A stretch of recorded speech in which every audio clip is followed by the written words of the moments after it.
राष्ट्रवादी काँग्रेस शरदचंद्र पवार पक्षाचे माजी मंत्री प्राजक्त तनपुरे हे भाजपमध्ये प्रवेश करणार आहेत।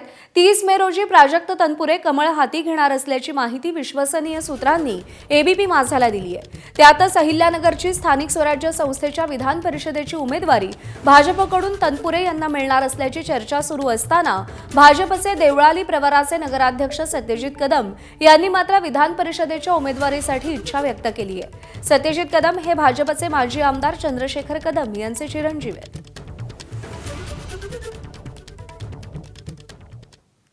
दरम्यान अहिल्यानगर स्थानिक स्वराज्य संस्थेच्या विधान परिषदेची उमेदवारी मिळवण्यासाठी भाजपचे देवळाली प्रवराचे नगराध्यक्ष सत्यजित कदम इच्छुक आहेत। आमचा पक्ष निष्ठावंत कार्यकर्त्याला नक्कीच संधी देईल अशी प्रतिक्रिया त्यांनी व्यक्त केली आहे। तर सत्यजित कदम हे भाजपचे माजी आमदार चंद्रशेखर कदम यांचे चिरंजीव आहेत।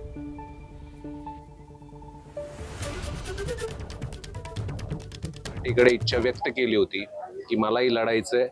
पार्टीने त्यावेळेस सांगितलं होतं आपण या वेळेला नाही, यावेळेला कर्डिले साहेबांना उमेदवारी देणार आहोत।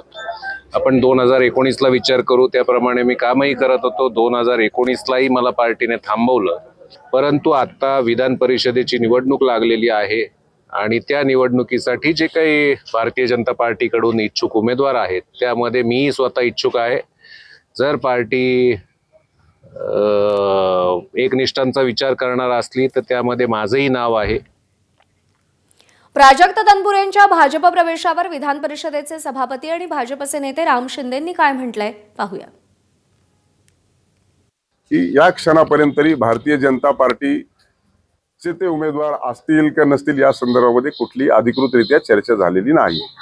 आणि ते भारतीय जनता पार्टीचे सदस्यच नाहीयेत किंवा भारतीय जनता पार्टीकडे त्यांची मागणीच नाहीये, तर त्यामुळं या क्षणापर्यंत प्राजक्त तनपुरे आणि भारतीय जनता पार्टीचा कुठलाही संबंध नाही।